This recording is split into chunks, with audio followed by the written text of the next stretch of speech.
Kick zones. Let's talk about kick zones. This is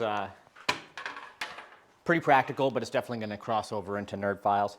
We're entering the time of year that we call pinball season, when we start getting questions from people about the skis they've just received. And one of the most common ones is, how do I find my kick zones? Well, normally we try to mark the kick zones in the shop here with a little tick mark on the side of the ski, front and rear.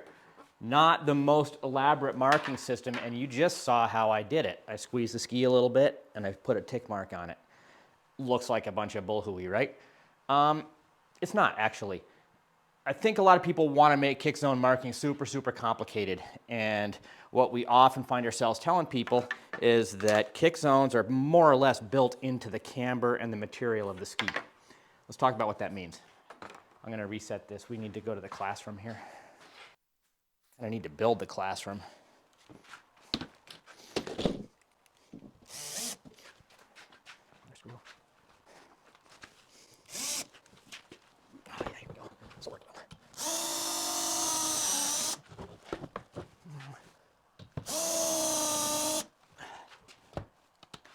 All right, we're going to try this again. This is take 2.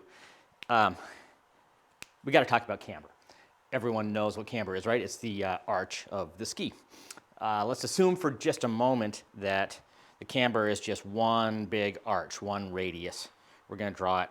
I made a protractor out of a phone charging cable. We're going to draw a nice long radius arch right there. All right. Oh, there's our ski. Perfect. Put a little tip on her. Yep. There's that. Little tail kicker. Now, if that's your ski and you're perched up here and you start loading the ski, you're basically talking about a leaf spring, and it's just going to collapse slowly as it comes back, and the contact points are going to come in continually, and the residual camber, the part that's open under your foot, what's left over still above the snow, is going to get shorter and shorter as you load it further. And under this model, as you load the camber progressively, it's going to become the wax pocket, the residual camber is going to become shorter. And therefore, a skier who stands with a different weight on the ski is going to have a different residual camber when they're trying to glide the ski, and a different wax pocket.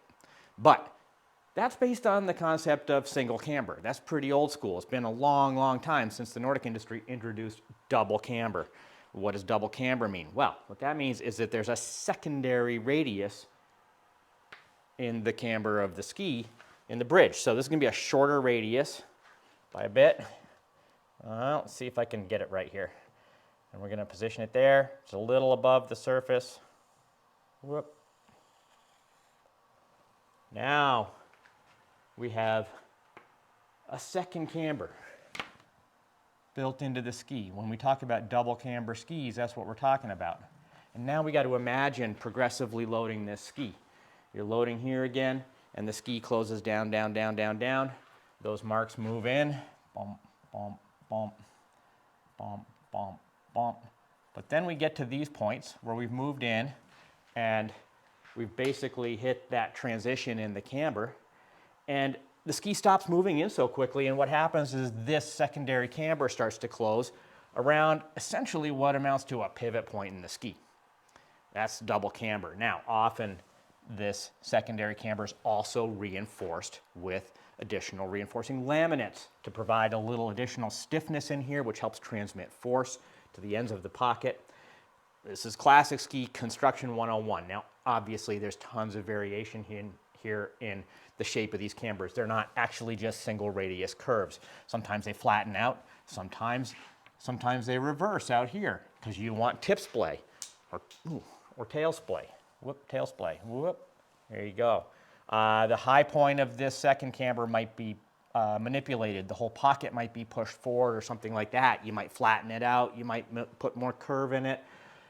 It's not simple single radius for the whole ski and a second radius for the kick pocket. But what is in there is the idea of a kick pocket that has its own camber inside the overall camber of the ski and some reinforcement. Camber and materials. The kick pocket is built into the camber and the materials. So what we're doing when we're marking skis here is we're basically getting behind a light source so we can see between the skis. And then you squeeze them together and you reach the point where the ski's not closing any further in that original camber, and now it's starting to pivot and the pocket is defined and it's just closing down. There it is. Now I've done some measuring here to try to show that. This is a really soft ski. Okay, hopefully you can see this. This was just squeezing the skis together. This little 192 super soft ski here. This is with 10 kilos on it, 12 kilos, 14 kilos, 16, 18, 20, and you can see these start to gather up pretty tight here. And what we're measuring now is basically that transition to the secondary camber. And the reason they're spaced out at all is that as the skis, as that camber defines, it starts to pivot around the end of the pocket, and then the taper at this end gets narrower and narrower, and the little feeler gauge or piece of tape that we're using to define the end of the pocket gets hung up just a little further away. But in fact, the 0 point, the point where they actually make contact, doesn't really move. And that's your wax pocket. That's it. There's always going to be some variation in terms of how you layer and taper the wax, and that's a really individual thing depending on where you stand, how you stand, etc. We can do the same thing back here, and this is a super soft ski, so everything gathers up pretty far behind the heel, and then as you stand into the pocket with full weight for gliding, you kind of blow right through it. But what this does is make a nice light action to close the rest of the pocket in here. I'm not going to try to explain it too much further than that. When we are picking skis in the factory, we're looking for skis that have a well-defined pocket with the right shape and action for the purposes defined. So what do we do with tons and tons of different marks? Bear in mind, these aren't marking the height, these are marking the different loads and how the expression of the camber gathers into a common point. So tons of different marks on the ski. If we mark them, what does that actually mean? What it means is that you have some indication of the shape of the pocket. Is it really steep at the end or is it shallow at the end? Typically, we're trying to select the skis for the purpose described to the customer or with the customer, so that you don't have to taper the wax too much or shape the wax or put a ton of cushion in there. The skis are picked on purpose, they're built on purpose, and typically you just wax to the mark that we provide or within a couple centimeters of it. Everybody stands on their skis just a little differently, and you're going to fine-tune that pocket in time. I've seen skis with marks all over them, but a really clearly defined wax pocket, because in the end, athletes and waxers know how to wax their skis. I think that's it. So how do we find the camber really quickly? Well, a lot of practice. You got to load the ski reproducibly. So I put the web of my thumb and forefinger right at the balance point, and then I'm pushing down here and opposing here, and it's not a fingertip squeeze. We're not going like this. That doesn't tell us anything at all. You got to put like real load through the ski. You're squeezing with your arms and your chest and everything. And then what happens is that as you shorten that bridge, it stiffens. The stiffness of any beam is an inverse relationship to its length, and it's a cube relationship. So as it shortens, it gets considerably stiffer. And the two reasons are because it's getting shorter, that beam section is getting shorter, and because the materials that are deforming are getting thicker. These materials out here are soft, these are stiffer. So as we're squeezing the ski, we feel that spring rate come up really rapidly. But as we hit those camber inflection points at the ends of the pocket, we start just exercising the middle of the camber as though it was isolated, and the spring rate gets linear. So you can feel it. When you've got practice, you can feel when the camber expresses, because it just changes from building to getting linear. I guess it takes some practice, but understanding that the pocket is really built into the ski can be a really big help, and it can be very freeing if you're trying to do a paper test or you're trying to load the ski on a flex beam and put marks all over it, and then you're trying to interpret all of that stuff and figure out where to wax the ski. Maybe the best thing you can do is put a C-clamp about 8 centimeters behind the balance point and just start squeezing and hold the ski up against the light and find that point where it doesn't keep moving back any further, and that's going to be your pocket 10 times out of 10. Now look, some skis are a little different.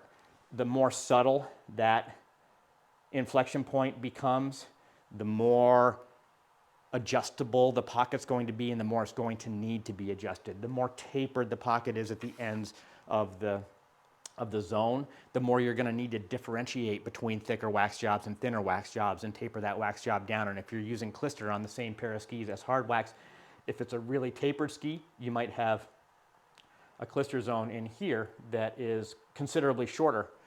A lot of Clister skis these days have pretty long structural pockets but short Clister zones, and the reason is that if the pocket's so clearly defined and ends so steeply that it can carry thick wax right out to the very end, the transition from the glide zone is really, really steep and the ski doesn't glide very fast. It's like, it creates too much turbulence, almost like a wake.